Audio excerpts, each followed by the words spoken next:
What's going on, guys? Welcome back to a brand new tactic video. Today we have got a two-back system designed for a top 4 team only, to make it very, very clear, because it has two centre-backs. Now, I will say, it did pick up 4+ goals a game, and with the very best team that we used, we didn't drop a single point in the league. So, if you're playing as the top team, definitely give this a go. Be sure to leave a like and subscribe. Check out what we've got coming out this week, right here. We've got an action-packed week. Get the bell turned on. We've got endless content, set pieces, rebuilds, it's all going on. Let's get into it. Well, we are going to start off in Austria with RB Salzburg as actually the strongest team in the video in terms of how good they are in a relative league, and we are going to absolutely obliterate Sturm Graz 4-1. So it's a great start in this competition. Of course, we are the best team in Austria, and that is why I've also thrown in Chelsea, who are top 6, and Dortmund, who are top 4, to really see how far you can get away with what teams you use with this tactic. Now, again, it is a two-back tactic, so don't expect to use this with Wolves in the Premier League. That's not what today is about. But how good did we do in the league with Salzburg? Is pretty magical. Well, the Bundesliga, in terms of the Austrian Bundesliga, we do not lose a single game. We win 22 out of 22 games, and we absolutely cook. And I'm going to be honest with you, we don't even lose a game in the championship group, but in the league stage, we don't lose a game. So, an 100% win rate. Now, yes, this is with Salzburg, I'm fully aware, but whoever you play with, whatever team you are, if you've got a tactic that doesn't drop a single point, it deserves to be lit up a little bit. And that's exactly why I'm as passionate as what I am. And this video has a bit of a special twist that you're going to see when we break down the tactics, so do stick around for that. But what a start. And to be honest, this was all while putting up some very impressive stats. I mean, 4.4 goals a game, an 89% pass completion, close to 20 dribbles a match, a good amount of shots per game, and just overall, what is there to hate? Not too much at all. And looking at the defending side of things, 0.8 conceded. With a two-back system, 17 clean sheets. It's beautiful. It really is. And just to see how the tactic actually progresses, how it plays and what it does, I'm going to show you a league game here where it was an absolute destruction. It really, really was. And yeah, if you can guess the amount of goals we scored this game, I'll give you a cookie, I guess. You'll wait to see, because it was absolutely mental. As we are going to go through right away with Kiergaard, it's a great initial save, but the great thing about this tactic is you are going to have so many people waiting for the rebound. You know, around that box there was about 6 players. It was absolutely crazy. And that pattern just carried on throughout the game. You'll see it, how high we press here. Look at that. The aerial ability, absolutely fantastic. The press is being activated. We've got some really good players here, like Kanate taking on players. A good run there from Vertessen, a good ball back stick. Kiergaard is going to recover it, and in fact, let's pause it when this ball is hopefully going to go in shortly, because we can see here, look at the chaos. 1, 2, 3, 4, 5, 6, 7 players at minimum. I think there's one more, there isn't. So 7 players, and we still have a couple players back who we can keep recycling the possession with. And this tactic works so well in possession and out of possession. It's an absolute no-brainer whether you should use it. The play is absolutely divine. Great link-up play there, and it doesn't get much simpler than that. What a goal. We're going to try and build up from the back now. Another thing that this tactic can do so well, as we are going to see a great bit of take-on play there. Always a passing option, which I love to see in this team. There always seems to be quite a sensible pass as well. Nothing too crazy. Very good on the ball in terms of possession. And if you just look at the movement, there is simply 2 things here. 1, too many players to mark, and 2, just the runs they're making are so hard to track, because you can literally have 2 players making the same run. If there's one defender, he can't do 2 things. So there's not really too much to hate. And defensively, even in this game, we didn't concede. So definitely not much to hate at all. As again, on the counter-attack, we are absolutely lightning quick. You can see the players moving there. Now, Kanate doesn't need it because he is by far the best striker in this league. But did you see the surge of players right there? It's why we do so well. As again, a counter-attack, and if you just look at the players, look at them fly forward. This must be so scary. Look at this side over here. You've got endless players pushing up, and the great thing about it is, it literally takes seconds to fly up, and it is why the in-possession and out-of-possession tactics are so used this year to a high level. It is really good to switch things up, and do you know what? I don't know about anybody else, but I am loving this year's game. As again, the excitement of the build-up, you can see it here, the players surging forward, 2 of them right there. We've literally got 4 players begging for the ball up front, and it is going to be found. It's a great, yeah, I mean, do you know, this tactic is too good. It's too good. And we are now going to go over and break down the tactic. Be sure to leave a like and subscribe. And as always, make sure you check out Daily Josh. It's my rebuild channel. And we are going to be using this tactic in a very realistic way, which I'm not going to spoil what with, but make sure you go and check it out because I've come up with an idea. We post rebuilds every other day. There's endless stuff over there. Make sure you go and check it out because it is really, really good. Now, this is where I've gone a bit unique this year, and I am so passionate about getting you guys involved in my content. And I want to personally thank my good friend Hassan, who helped me come up with this tactic. Now, I will say, I have molded it a little bit, purely because with the smaller teams, there was a little bit of a weakness here or there. So, I'm not going to lie, the base foundation is definitely influenced by him, and I've just tweaked a few things here or there. So, Hassan, I assume that you're watching. If you are, thank you very much. And if you ever want to see your tactics featured on this channel, or maybe just something funny like Wonder Kids, whatever it is, you can drop me a message on Twitter, Discord, whatever it is, Patreon, whatever it is. I'm always there. I love speaking to you guys, and people like Hassan are a constant reminder of why I love to do what I do, because my community is the best about. I absolutely love it. Now let's get into it. Start talking about the tactic right away, because I know it's why you're here, it's why I'm here. Let's go through and talk player roles then. So, starting off, by the way, we are going to test with Chelsea and Dortmund and show you those results at the end of the video, so do stick around, because trust me, this tactic doesn't just work with a team that is dominant in the league all the time. First player role. Enough waffling, let's carry on. Ball playing goalkeeper is going to come in, and he will simply be told to be on the default instructions. Again, with a tactic that only has 2 centre-backs, you really have to be quite sensible with what you do with the goalkeeper and with the ball playing defenders. So they are both going to be actually defaulted on the right and the left hand side. And the reason to this is because although we only have 2 centre backs, and obviously it is your 2, your 4, your 3, your 1, these advanced wing backs will still be in defensive areas in the wide areas. So we didn't need to tell them to stay wider.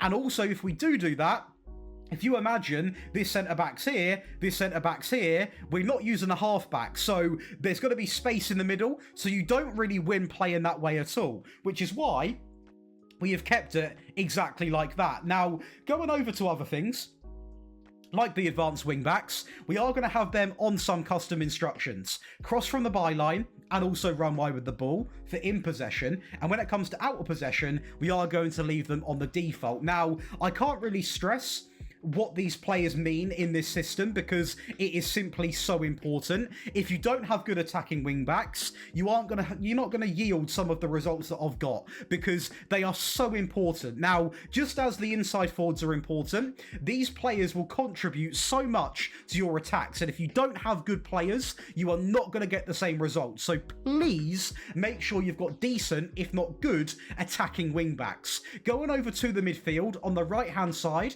we are going to have 1 completely defaulted DM, and in fact make that 2 completely defaulted DMs. And that's because obviously the tactic is very attacking, and it meant that we can use this amazing new role in this game, which is going to be the free role, and he is going to be told to dribble more, make more runs, shoot more, take more risks, and also defaulted out of possession. I do want to quickly say at this part of the video, if you are interested in getting all of these cool perks of my Patreon, we have got all tactic files that are exclusively on there. We've got mobile versions, console versions, my set pieces have arrived on there this week, rebuild files, one-on-one tactical help, ad-free viewing, access to giveaways. We've now started doing this thing called an ultimate save file, which is basically where, like, say it's the Chelsea ultimate save file, you have a save file you can download with all 3 Enzo Maresca tactics, realistic transfer shortlists, set pieces, and training, so you can simply load that save file and get going.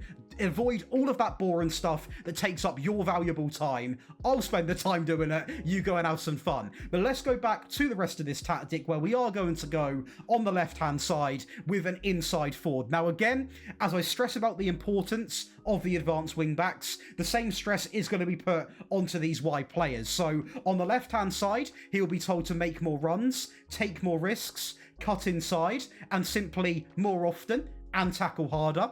And the right-hand side is going to be mirrored. So nice and simple, nothing too complicated to copy, exactly the same pathway, and just a really good way of getting the most out of these inside forwards. Without telling them to shoot more often, you keep a certain element of sort of simplicity to the tactic, and it means that in the attacking version, that's something we might look to add on. As we finish off with the cherry on top, that is going to be the centre forward, completely defaulted and in possession, and also out of possession.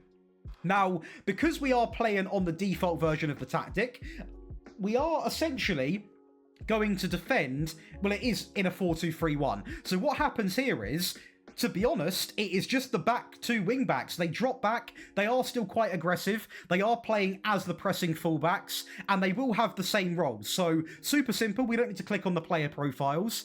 The advanced wing back will have the instruction of the pressing fullback. The DMs, they copy and paste. The free role will have the instruction of the AM, and the inside forwards, they'll copy and paste to the wingers, and the striker to the striker. So it's actually quite a simple in possession and out of possession way. And the reason why we had to do that is because the tactic already is so complicated. You can't go too crazy. We're playing two centre-backs when it comes to in possession. If I then go and start going mental for out of possession, the tactic won't work. It will take too long to change between both ways. Now, team instructions, we will go over it. In possession, standard, much higher, less often, counter-attack, narrower when it comes to attacking width, keep ball in play, balanced, play through, mixed goal kicks, balanced distribution for the goalkeeper, both flanks, encourage dribbling, play through the middle, balanced, hit early crosses, discourage, and also low crosses when it comes to the crossing style. Out of possession, the mid block is going to be of favour, a higher defensive line, much more often, counter press, get stuck in, stop crosses, balanced, and also yes when it comes to short goalkeeper distribution. And that will give you the balanced version. Now over to the one that I use with Salzburg, the attacking version. And then of course I'm going to have a defensive one for those that want to time waste, try and seal out a game. I've got you covered. So let's go over right now and actually understand the difference from what I call a balanced to an attacking version. So number one, obviously this tactic was gegenpress positive. The attacking version is gegenpress attacking. Pretty straightforward. Now when it comes to the actual player roles and what we done, we didn't honestly change too much. So the one thing we did do is introduce a box to box on the left hand side who will be told to be defaulted and defaulted. The inside forwards both now have shoot more often on, and apart from that, the player roles, they stay exactly the same, with the same instructions. There is nothing too crazy that changes. Obviously, out of possession, the thing that is going to be pointing out like a sore thumb is that we sort of retain that two centre-back only vibe. So the balanced version, we drop back into a normal back four. The attacking one, we keep it like it is in possession. So there isn't too much to really transform them, because I want to keep that same shape if we have the ball or don't have the ball, because I want to fly at my opposition. So that's the real difference here, is the addition of the box to box, the shoot more often, and the fact that even out of possession, we are playing with that block four with the two centre-backs behind. Now, when it comes to team instructions, again, very, very similar. It's already a very attacking tactic. Standard, much higher, less often, counter-attack, narrower, keep ball in play, balanced, play through, mixed, balanced, both flanks, encourage, middle, balanced, hit early crosses. This one I've left on balanced, but you could even encourage long shots with low crosses, and we have bumped up that line to the high press, higher, much more often, counter press, get stuck in, stop crosses, balanced, and also yes. And that will give you a good recipe for a slightly more attacking version. Now to the defensive version. Let's go and talk business. So we'll start off with the team shape. Now again, I didn't want to sort of, not stick with the 2-back, because I'd have to call it something different. So even in possession, we are maintaining that 2-back system, but we are going to resort and use wing-backs now, right? So we are going to go and tell them to simply make more runs, cross from the byline, and also less often when it comes to the trigger press. The left-back is going to be literally identical, so nothing too crazy, just changing them from really advanced attacking wing-backs to now having them as more reserve wing-backs, where, to be honest with you, they still will get forward and attack, but they will not do it to the same urgency, so you're not going to be as defensively vulnerable, basically. We then resort back to both of the, default DMs. Pretty common sense to do this, to be honest, purely because why go to attacking in a defensive version? The mentality drops to balanced. The inside forwards are going to be identical to the actual original version, so nothing too crazy in possession. Out of possession, they are now defaulted. We scrap the free role and bring in this beautiful role here, which is going to be a channel midfielder, and he'll be told to simply shoot less, standard, and default out of possession. The striker remains the same, and out of possession, well, we just get a little bit more negative, to put it bluntly, The channel midfield player will copy and paste to the AM, the striker to the striker. The inside forwards instructions will now go to this role here, which of course is going to be the wide midfielder role. Very, very good to use defensively. The DMs, they're pretty simple, and the wing backs both now go to actually holding fullbacks. So really defensively minded, and of course the centre backs go to the centre backs, the goalkeeper goes to the goalkeeper.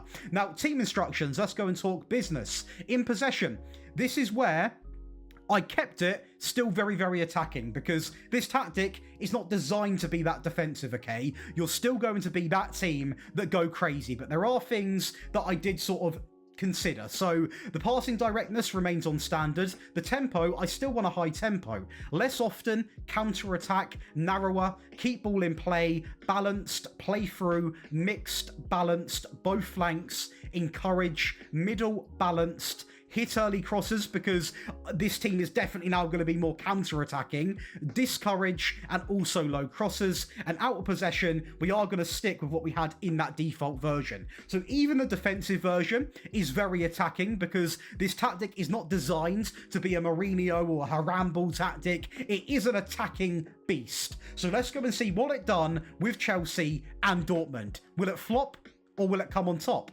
Let's go and find out. Well, one thing it doesn't do is flop in the Premier League, because we are going to win the Premier League with Chelsea with 102 points, as we are going to claim the most clean sheets and also the most goals scored in the league. Now, the actual league table, we only lose 2 games, so yeah, passed the test in my eyes. The FA Cup, we absolutely batter Bournemouth 6-1, which is why when I post my Iriola tactic, I'll make sure that does a little bit better. The EFL Cup, just a casual 4-0 win over Palace. I'll make sure the Glasner tactic's a little bit better than that. And the Champions League, it won't let me watch the highlights because it keeps crashing, but we do win the Champions League with a 2-1 win over Real Madrid. And then with Dortmund, did we win the league? Didn't we win the league? I did win the league. We did win the league together. A 30-win season, 2 draws, 2 losses. It's looking quite good, guys. I can't lie. Pokal, we are also going to claim 2-0.